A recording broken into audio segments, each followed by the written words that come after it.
ആത്മബന്ധുക്കൾക്ക് വിനീതമായ നമസ്കാരം. എന്തുകൊണ്ടാണ് നാം സർവവും ഭഗവാനിൽ സമർപ്പിച്ചുകൊണ്ട് ചെയ്യണം എന്ന് പറയുന്നത്? വാസ്തവത്തിൽ നമ്മുടെ ചിത്തശുദ്ധിക്കും ഉത്കൃഷ്ടമായ പദപ്രാപ്തിക്കും വേണ്ടിയാണ്. അതുകൊണ്ട് ഭഗവാൻ വീണ്ടും വീണ്ടും വിവരിക്കുകയാണ്. 18-ാം അധ്യായം എന്ന് പറയുന്നത് 17 അധ്യായങ്ങളുടെയും രത്നച്ചുരുക്കമാണ്. എല്ലാത്തിൻ്റെയും ശ്ലോകങ്ങളുടെ മുഖച്ഛായ ഇവയിലെല്ലാം കാണാൻ നമുക്ക് സാധിക്കും.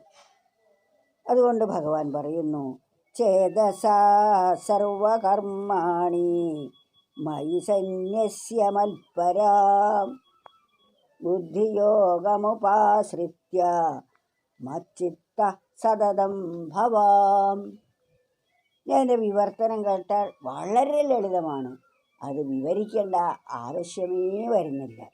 മനസ്സാൽ സർവകർമ്മങ്ങൾ എന്നിലർപ്പിച്ചൊരൻ പരൻ ബുദ്ധിയോഗാശ്രയാൽ നിത്യം ചിത്തം ചേർത്തെന്നിൽ വാഴുക. മനസ്സാൽ സർവകർമ്മങ്ങളും ഭഗവാനിൽ സമർപ്പിച്ചാണ് ചെയ്യേണ്ടത്. നാം ചെയ്യുന്ന ഓരോന്നും, ആഹാരം കഴിക്കുമ്പോൾ ഒരു ഭോജനമന്ത്രമുണ്ട്, ബ്രഹ്മാർപ്പണം ബ്രഹ്മഹവർ ബ്രഹ്മാഗ്നൗ ബ്രഹ്മണാഹുതം. അതായത് നാം കഴിക്കുന്ന ഈ ഭക്ഷണം ഭഗവാന് വേണ്ടിയാണ്. ഈ ഭക്ഷണമായിരിക്കുന്നതും ഭഗവാൻ തന്നെയാണ്. ഭഗവാന് വേണ്ടിയാണ് നാം അകത്തേക്കിടുന്നത്. അത് ദഹിപ്പിക്കുന്ന ആ ജഡരാഗ്നിയും ആ ഭഗവാൻ തന്നെയാണ്. അതുപോലെ സർവവും മനസ്സാൽ സർവകർമ്മങ്ങളെ നാം ഈ ശരീരം കൊണ്ട് എന്ത് ചെയ്യുന്നുവോ അവയെല്ലാം തന്നെ മനസ്സുകൊണ്ട് ഭഗവാനിൽ അർപ്പിച്ച ഒരു വ്യക്തി ഏറ്റവും ശ്രേഷ്ഠനാണ്.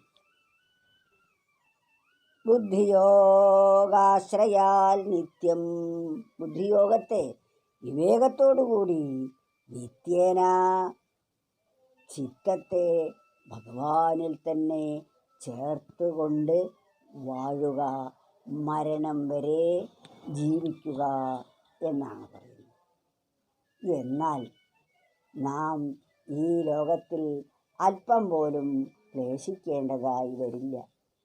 ക്ലേശങ്ങളെല്ലാം നമുക്ക് മമത കൊണ്ടും രാഗദ്വേഷാദികളെ കൊണ്ടും ആണ് നമുക്ക് ഈ ലോകത്തിൽ വിഷമങ്ങൾ ഉണ്ടാവാൻ കാരണം.